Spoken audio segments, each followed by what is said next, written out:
Hi, I'm Danielle and I'm making my crab cakes. My recipe is really reflective of old school American Northeast crab cakes, and they're better than all the rest. We're just gonna take the onions that we roughly chopped. Okay, so we're just gonna add all the onions in and just let it rip. This can stay in your fridge for up to 3 days.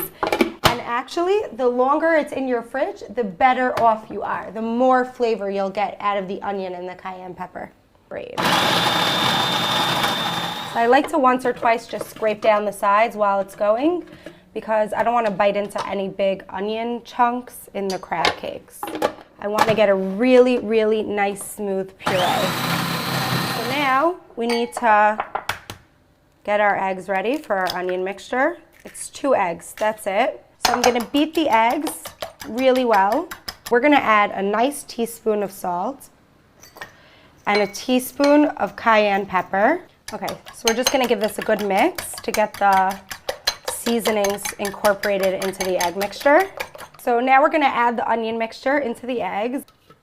Now we're gonna combine the egg and onion mixture.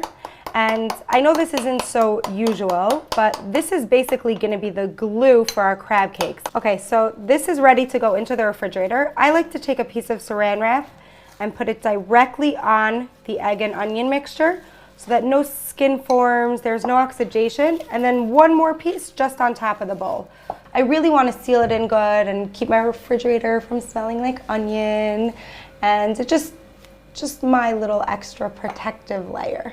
And this can just go right into the fridge like this for a few hours and up to 3 days, but really the longer the better. The fake crab comes in a lot of different shapes. I like to use the crab sticks because it looks like the most genuine type of crab leg.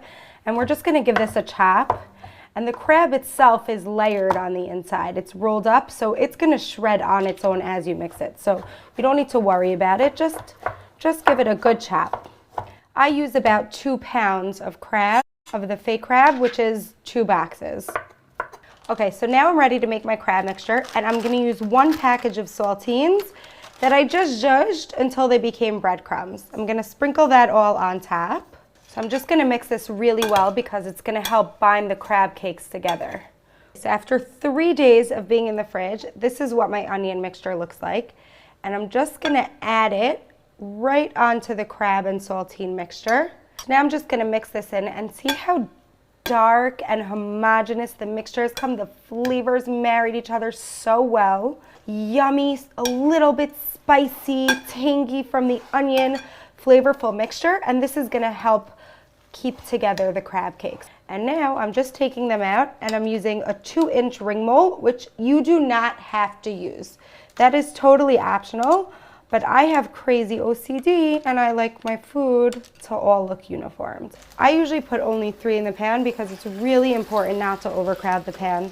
Otherwise, instead of getting a nice crispy outside, you'll end up, they'll steam, they'll get mushy, they just won't be yummy. So after about a minute on each side, you're just gonna flip them over. And this is why it's really important that your oil is on medium-high heat and not too hot or too cold. In general, after I make the molds of the rings, I usually like to put it in the refrigerator for another hour, even though it's not necessary, but it's just a good cheat because when they're cold, they hold together better and you don't have to worry about it breaking or flipping, and it just stays really, really nice and round. It is so good.